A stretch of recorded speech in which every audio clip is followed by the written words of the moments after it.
This is the On the Pony Express podcast, hosted by Billy Embody, brought to you by Epic Estate Wines. Walking strong on the Pony Express, a weekly segment with SMU alum, owner, vintner of Epic Estate Wines, Bill Armstrong. Epic Estate Wines, world-class wines from Paso Robles wine country. Learn more, Epic, EPOCH, epicwines.com.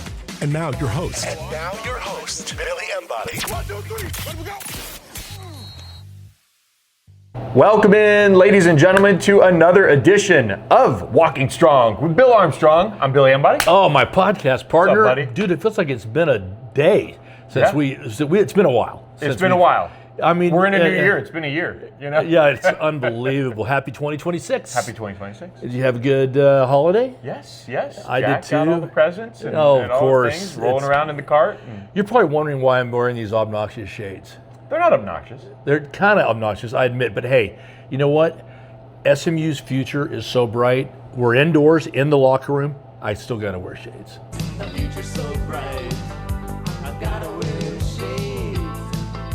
I got to wear shades. Yeah. You know, that's the way I feel about it right now, where we are. Yeah. So we have got lots to talk about on this podcast. Big subjects that you could do an entire podcast on. Yes. But here's what I would like to do. Tell me if this works for you. I'd like to talk a little bit about the game, the Holiday Bowl, and then we can talk a little bit about seniors that are leaving. We've done that already, a lot of that already. And then I want to talk about parity again, and then I want to talk about NIL. Your favorite. And then I'd like to have you touch on transfer portal. Yes.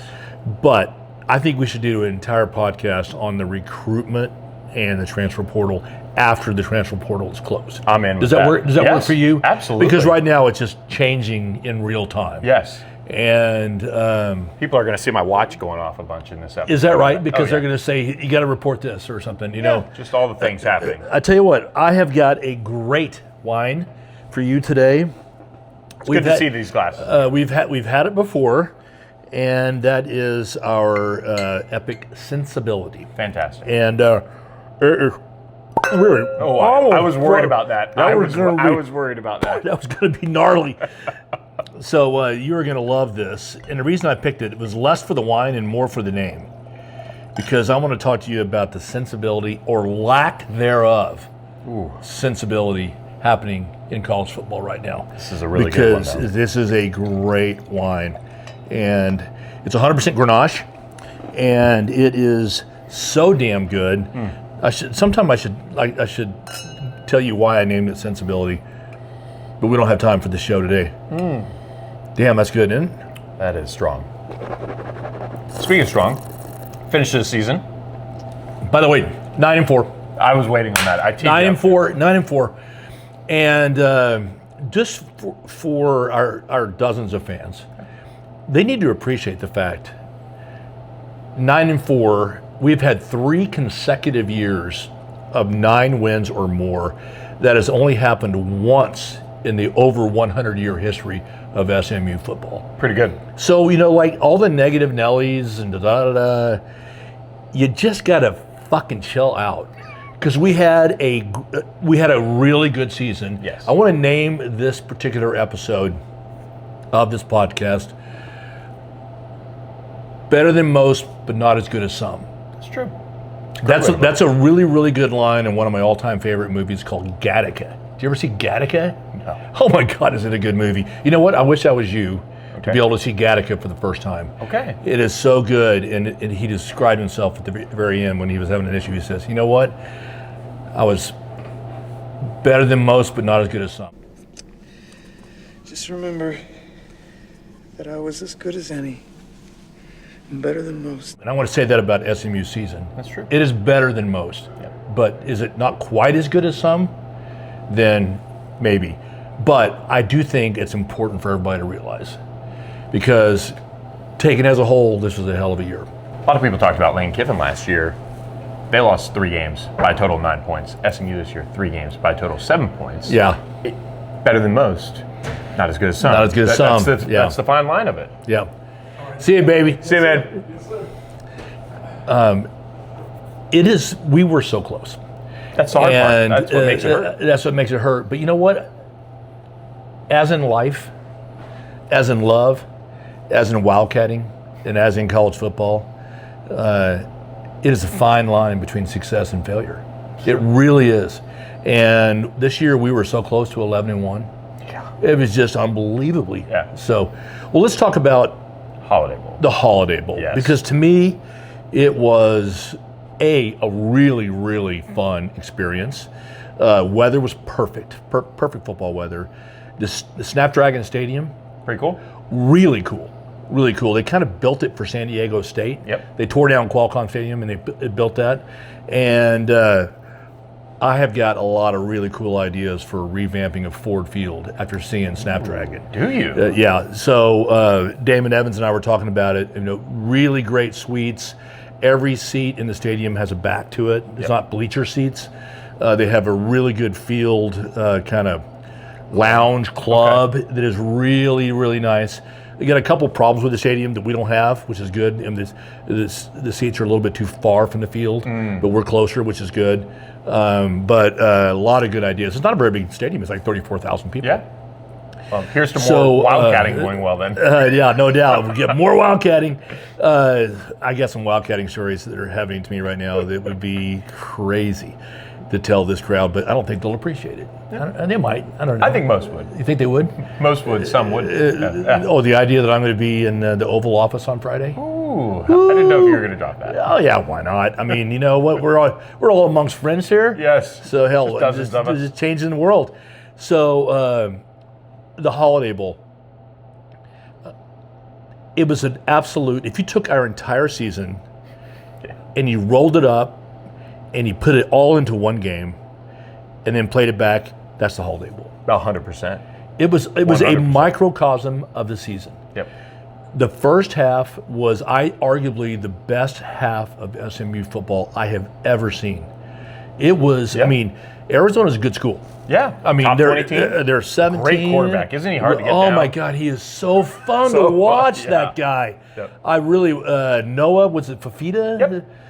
Yep. I would just have a field day with the name of our quarterback being Fafita. It would just be so much fun. Yeah. But little bitty fucker, Yeah. you know? I mean, but he is good. Yeah. Hard to bring down, and he throws the ball well. Yes. Did we sack him the whole game? One sack. Only one sack. Yes.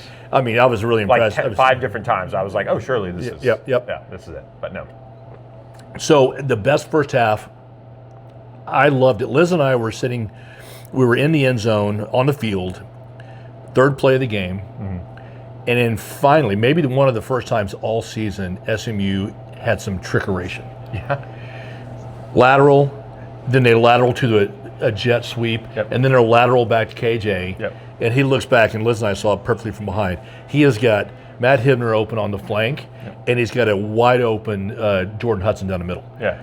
And he dumps the safer pass to Matt. Drilled it right in. And then Matt goes 80 yards. And it was so sweet. After the game, I was talking to him, and I go, dude, that's so nice of you. You're the most selfless guy to go out of bounds on the one, and let TJ have some of the glory. That's just the kind of guy. We're going to miss that about you. Yeah. Oh, he had a big laugh. But that from that first play, it took the Arizona fans right out of the game. Yeah. Because it was a little bit like the ACC game against Clemson. It was an away game for both teams, but the Zonies were 80% of the crowd. Yeah, I believe it. I mean, it was because it's not a very long trip. Easy. Yeah, it's easy to get there, and it's famous. Arizona people going to San Diego, that's just done all the time.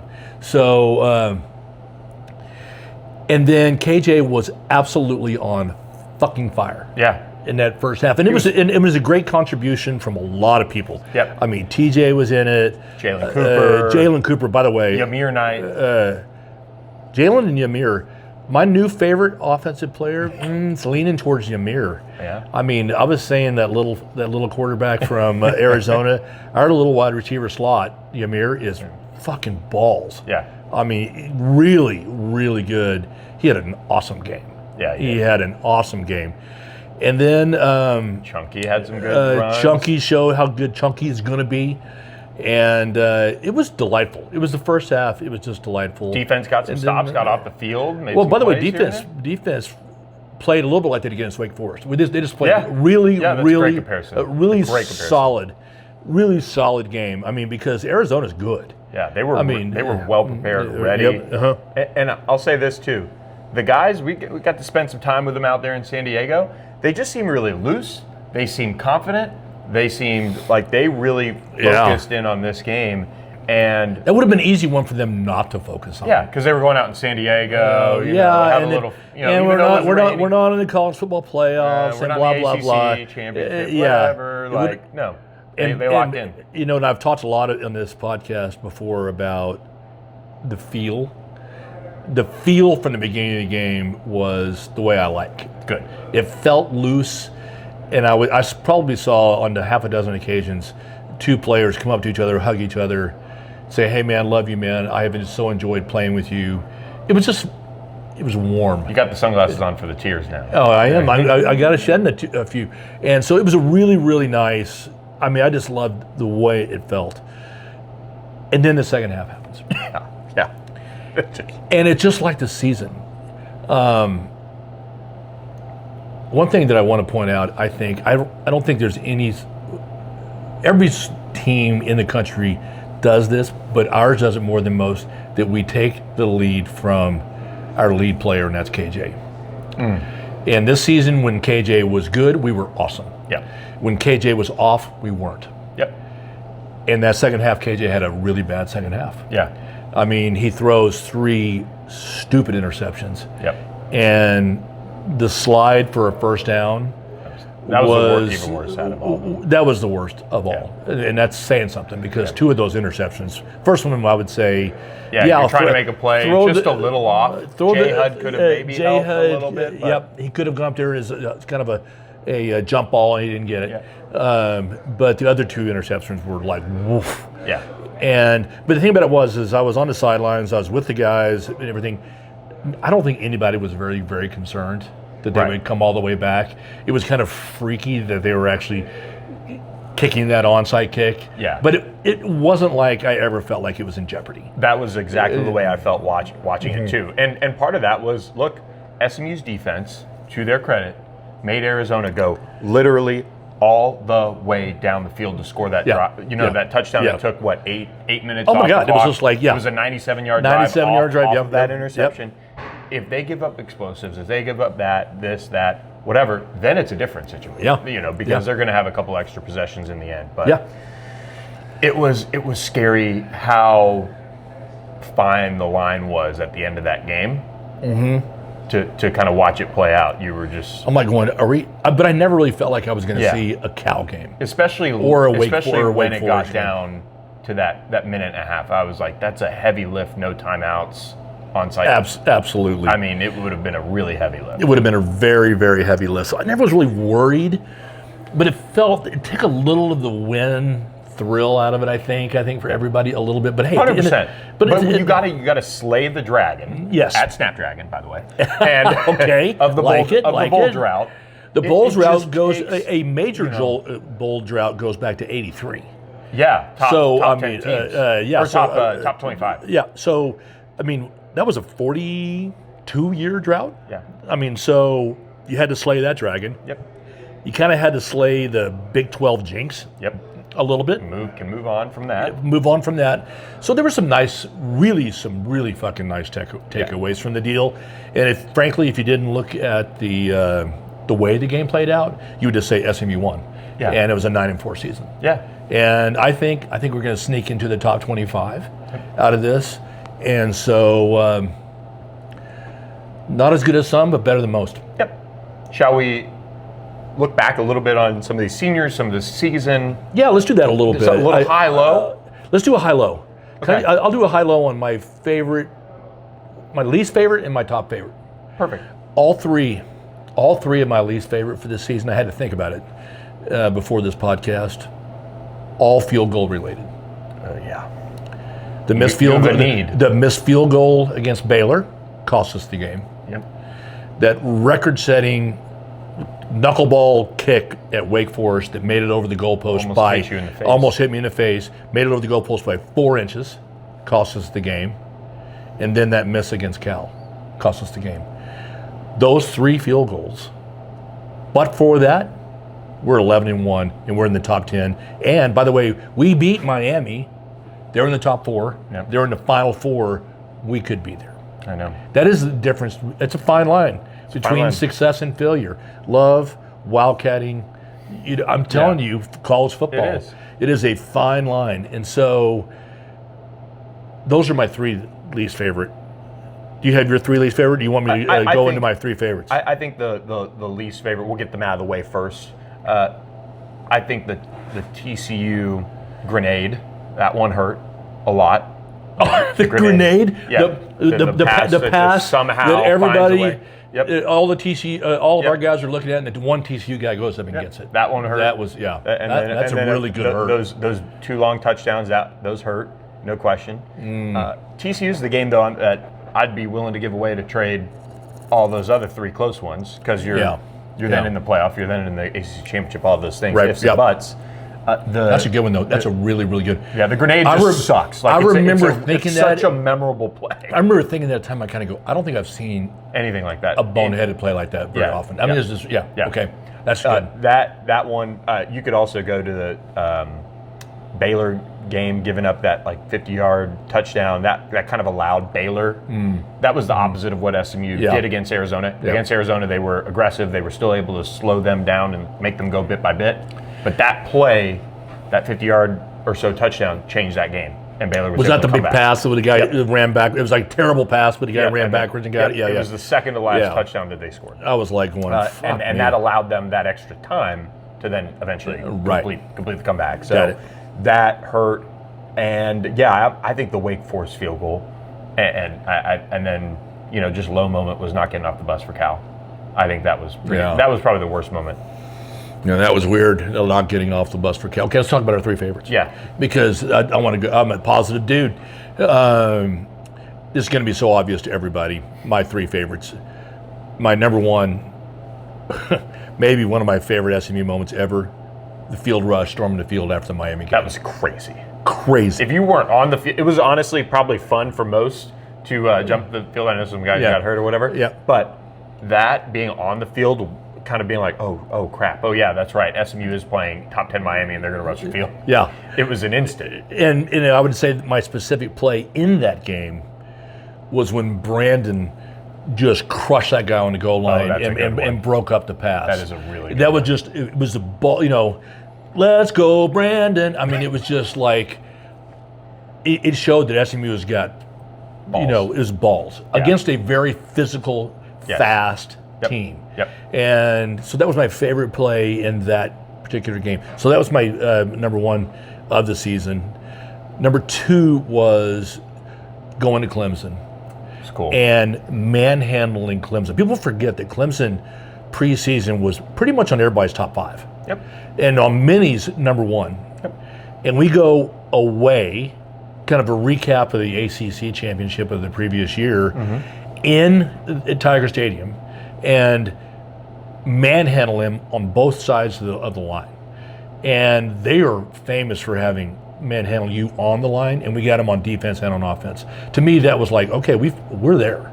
We've arrived. And I would jump in and say, for the Miami game, to keep pace with you there, the top play for me was Ahmad's interception. Oh yeah, pretty badass there. Boy, I'm gonna miss Ahmad. We're gonna miss Ahmad, no question about it. Ahmad Moses. And he gets the Holiday Bowl defensive MVP, Thank by God. the way. Yeah. And I will say this too: the Clemson game had so many good moments. Yeah. Stuffing Peter Woods, the big defensive tackle on that 4th and 1. Oh yeah. That was good. That was good. Yeah. The dime from KJ. Yep. To Jordan Hudson to quiet the crowd. Yeah. He gets basically shot in the leg down. Yeah. And you're like, oh boy, this is it. The drive before. I mean, here comes Ty Hawkins coming in to play at Death Valley. Yeah. And he goes right back out there. Next play. Yeah. And then to ice it. I forgot about that. To ice it. So good. To ice it, the Jordan Hudson catch, the Matthew Hibner one-handed catch. Yeah. Chris Johnson Jr. shout out, for him to finish it. I mean, just so many moments from that game. So good. I loved it. My 3rd favorite of the year. I hope I didn't step on any. No, you didn't. It was the first half against Arizona. Yeah. in the Holiday Bowl, and I mean, I got to tell you, I wasn't confident. You know, after way we had played against Cal, Sure. and we come out there. Emotional.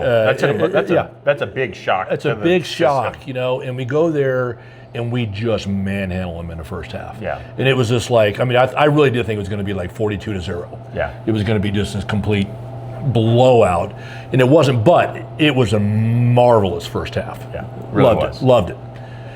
Your third favorite? I would say, I mean, Louisville was really good. Look, SMU fans, there's a lot to be happy about this year. And I'll add this know, about Louisville and Clemson.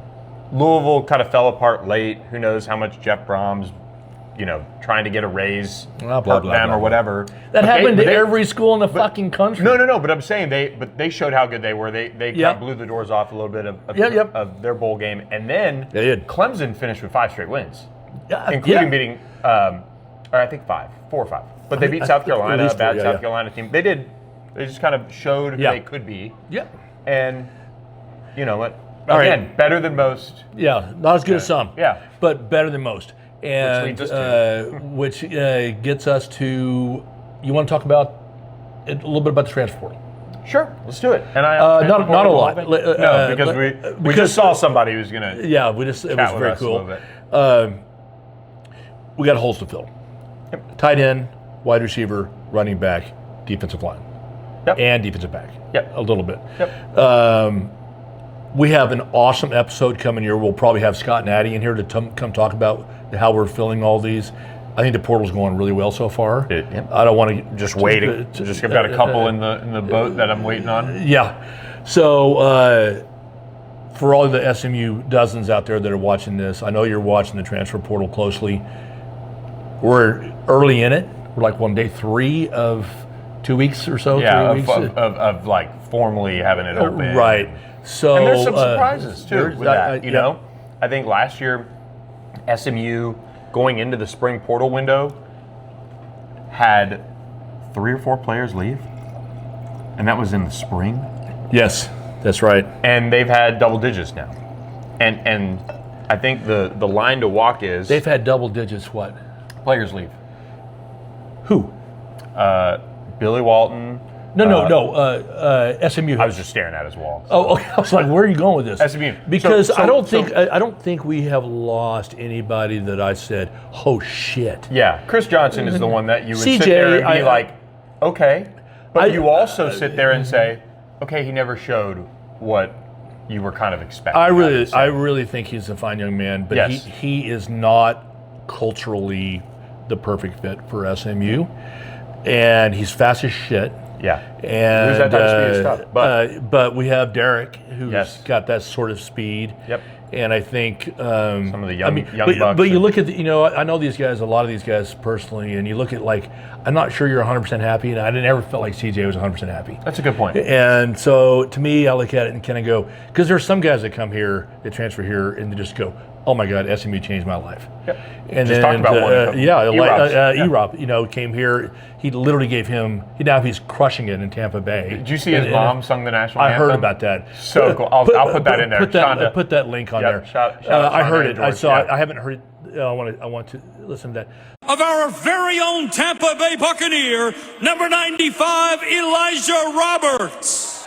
Oh, say, can you see by the dawn's early light what so proudly we hailed at the twilight's last gleaming? So let's go from the transfer portal, and I think it is a nice segue to NIL. Yeah. Because transfer portal is being dictated by the NIL. And dude, out of fucking control. It really is. My good friend Cody Campbell, who is the most outspoken on the transfer or on the NIL. He just paid some kid to come from Cincinnati to be his new quarterback, paid him over $5 million. Crazy. And Cody, you're thinking this right now. You're not going to say it out loud, but I know you're thinking this right now. Is I learned early on in the oil business game, somebody told me some really great advice. Don't ever get into a poker table that you can't afford to stay at the table. Cody Campbell's a billionaire. I mean, he is. But he's going up against Phil Knight, who's $45 billion guy. And suddenly you see how Oregon, how they just put it on Texas Tech. So there's 2 billionaire sugar daddies that are buying Nike University's team, Oregon, against Texas Tech billionaire team, and Oregon just stomped them. Just stomped them. And I respect what Texas Tech did because the rules weren't in place. So they just took it like the Dude, there's rules now, and then nobody's fucking paying attention to the rules. There's a $20.5 million cap for all sports. That is not a cap, that's a floor. They are flagrantly violating the NIL rules because there's a legal loophole. This year is out of control. It's out of control. And because everybody is so hyper competitive, listen, I know billionaires. I know, I are one. By the way, the billionaire sugar daddies, every school needs one. SMU, we have multiple. Just saying. But it's just not flaunted. I don't think it's flaunted. I mean, all the ACC stuff. You did what you had to do, but we talked some smack and shit. But nobody's sitting there saying, "Well, we're gonna, do this and do that." Right. It's just kind of understood. But the billionaire ego is huge. I have to admit, they are, and school pride is huge amongst lots of these guys, me included, and you need congressional action to stop this. And that's coming. My prediction for 2026 is you will see a lot of talk about congressional movement. Whether it's coming from Ted Cruz or from somebody else. Maybe I might mention it to Trump when I'm in his office, his Oval Office on Friday, because it is so out of control. It's ruining college sports. Well, you're just overpaying for average players. It's just I crazy. mean, some players are really good or whatever, but dude, I'm sorry, there is nobody worth $5 million in college football quarterback. No, I'm sorry. We don't want a mini NFL. No, we already have it, and it's just it's like already there. but it's I don't want it to get worse. I mean, it's really bad. And by the way, just not segue here. I can't. Did you see that? I don't even know what you're going to say. Did you see Maduro getting arrested in Venezuela, and he's wearing a Nike jersey? So That's good marketing right there. one of our dozen. Would you want a narco-terrorist, dictator, communist wearing your shit? I'm serious. If you're Phil Knight, I'm not liking this game. So one of our dozens of fans who you know, who's an awesome dude, Kevin Lavelle, there's an opening where guarantee no narco-terrorists. From Mizzen and Maine or Horde Legend? On Mizzen and Maine. At least if you're going to get arrested, you might as well. Mizzen and Maine. I'm wearing it right now, and it's fucking comfortable. Mizzen and Maine, you need to go into athleisure. And so that way, if I've ever, or you are ever broken into and taken off in handcuffs with a water bottle like Maduro was, you're wearing Mizzen and Maine. It's way better. And listen, I don't normally dole out business advice to dozens of fans, but Kevin, you got this going on. We're going to work it. I can't believe you took that there. All right, we're good. We're good. So enough of the billionaire sugar daddy talk, okay? Yeah. Let's go into parity. Yeah. Because there's a big discrepancy, by the way, between Nike and Mizzen right now. But it can all be fixed. You got to spend money to make money, You got to start somewhere, Kevin. You got to start somewhere. So listen, So let's go into parity. Okay. Because there has been one people, you and me, that have been screaming from the mountaintop about parity and how it's good for college football and how it's here. It is fucking here. And if people don't believe it, just look at the Final Four. Yeah. It's all going to be a first-time champion. Look at the Final Four. Head coach champion. And I say it's good for the country. We have West Coast, Oregon. Yep. We have Indiana, by the way, probably the best story going in college football. 100%. It really is. Wholesome. Just wholesome. Right out of the Midwest. Mid-America, baby. Yeah. Mid-America. You have Southern Ole Miss. Yep. And you got East Coast, Miami. Yep. You got all four corners of the country. And it's not your typicals. By the way, I have Alabama friends. I'm sorry I'm going to say this out loud, but that beatdown you took from Indiana, that was tough. I loved it. I loved it. That was tough. I loved it because I'm tired of Georgia and Alabama always getting all of the limelight. Yep. I am. And then to see Miami come in against vaunted Ohio State and to just put that beat down on Ohio State, that is huge good. For the ACC. I mean, okay, it was big for the ACC, big for SMU. Yep. But on the same token, I think it's good for college football. Yeah, it is. Because suddenly you're like, you're just not like, you don't always have ESPN and Fox talking about, it's Big Ten matchup. Oh, this is the SEC juggernauts. And by the way, the SEC has gotten their ass kicked in almost all the bowl games. Yes. I'm just saying. Yeah, they have. So there was a really, really awesome article that came out on The Athletic this week. I think his name is Bruce Feldman. Is that his name? Bruce Feldman.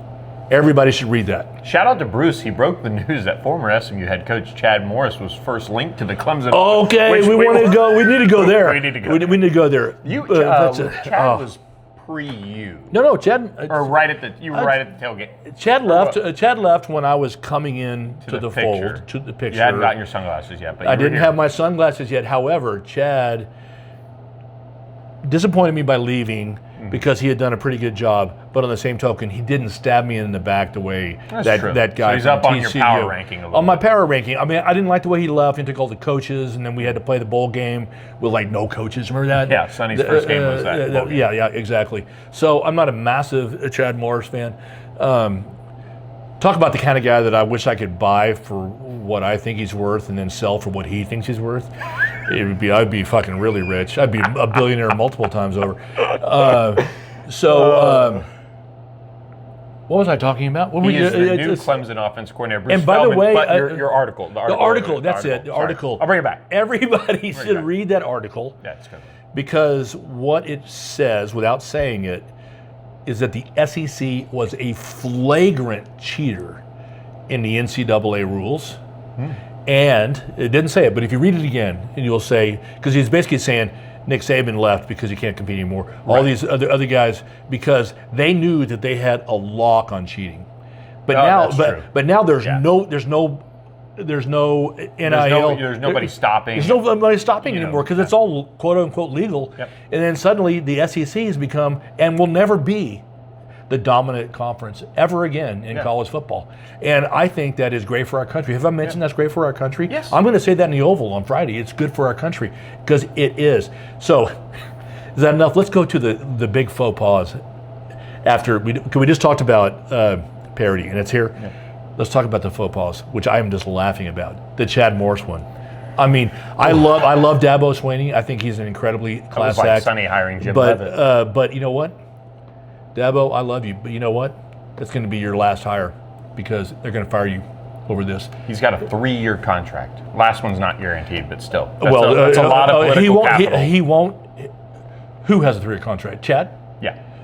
Chad's not going to make it to his 3rd year because Dabo's going to get fired in the meantime. Because Dabo needs to adapt, and he hasn't. And picking up Chad Morris, sorry. That's a mistake. If that one works, I'll be shocked. I'll be shocked. I mean, I really would. Shocked. And I love he's been innovative, but that's the problem. And I just don't. I don't see it. Okay, so that's a really fun one that's going on. I think Josh Hoover going to Indiana for $4 million. That's crazy. Josh Hoover, you're good, but you're no Fernando Mendoza. I'm sorry. I'll be interested to see. He didn't have that big offense. I mean, maybe. If the system is that much better, we'll obviously see it with Josh Hoover. You know what I mean? That'll be a good test. It'll be a good test. That'll be a really good test. So, but he's led like the Big 12 in the interceptions last 2 years, I think. So, yeah, he's been really high up there. Yeah, I know. And then my last what I just couldn't help lay off this one was, did you see? You may not sure if you saw this. Sonny Dykes and TCU fired Kaz Kazadi. That was tough to see. Kaz, you know I love you. Kaz literally had Sonny's back. I would argue, I'd take it one step further. I would say that Kaz was the reason, it was the cause of the success. Yeah, 100%. For Sonny here, Yep. and for Sonny at TCU. And for Sonny Dykes to allow Kaz to get let go. Now, listen, Kaz has his flaws, Yep. okay? But he was a father figure to so many young men, and he's a strength and conditioning coach there at TCU. Mm-hmm. Sonny letting him go, and they say it came from the athletic director. Wah. It's going to cost Sonny his job. Yeah. And I think Sonny wants to lose his job. I think he wants to go to Cabo. Anyway, I was shocked. Kaz and I have been texting, and he's Great attitude. one of a kind. Yes, he is one of a kind. He is one of a kind, and I mean that in all iterations of one of a kind. Yep. So those are all my subjects. I bet we're banging on 45 minutes at this point, right? Anyway, Pretty close. I want to say to everybody, all of our dozens and dozens of fans, it has been awesome this season doing this with you. This hasn't been a weird but a blast of a season. It went by like in a minute, in a second. Way faster than last year. I mean, it was crazy. And where we're going with this program and what we have done with this program, what Rhett is doing with this program, what we as supporters, our boosters, everybody is doing for SMU is, think about it right now. If you're a young man and you're really good, and they say, okay, I'm going to pay you a lot of money, but I'm going to ask you to come to Eugene, Oregon. That's like going to, it's like 100. I've been there. It's like 150,000 people if you take out the university. That's like going to it's like going to Louisville. It's a sleepy mountain town. And shitty weather. Yeah. All the time.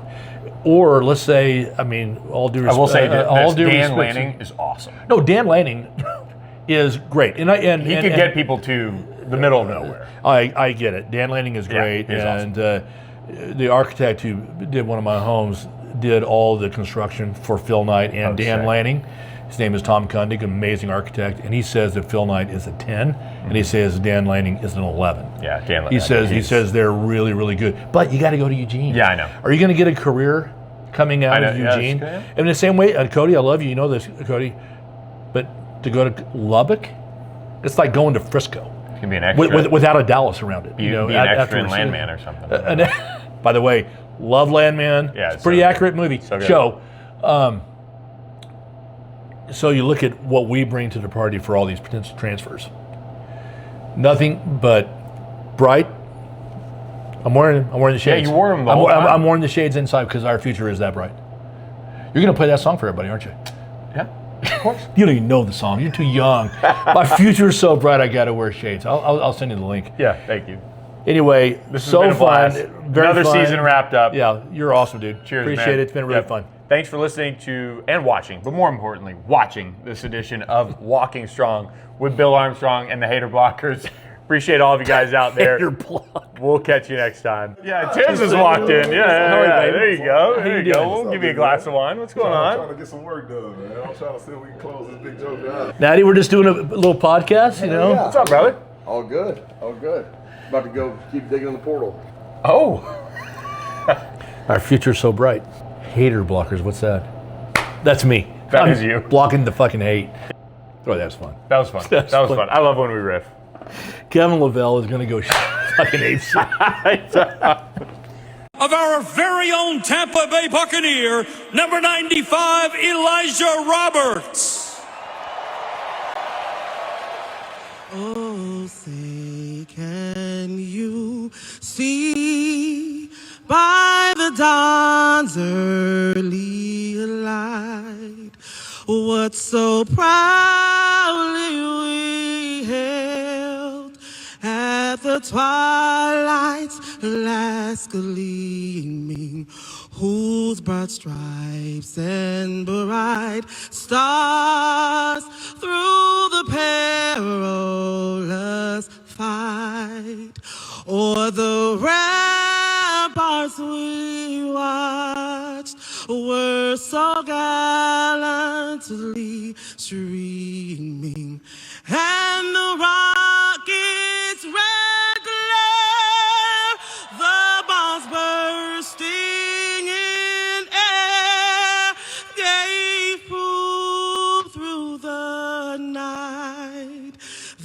our flag was still there. Oh, say does that star-spangled banner yet wave o'er the lands of the free and the home of the brave.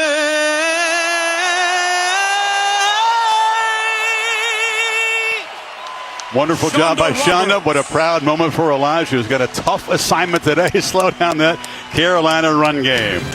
Buccaneers and Panthers do battle. When you come back, you've been watching the Progressive Kickoff from here in Tampa.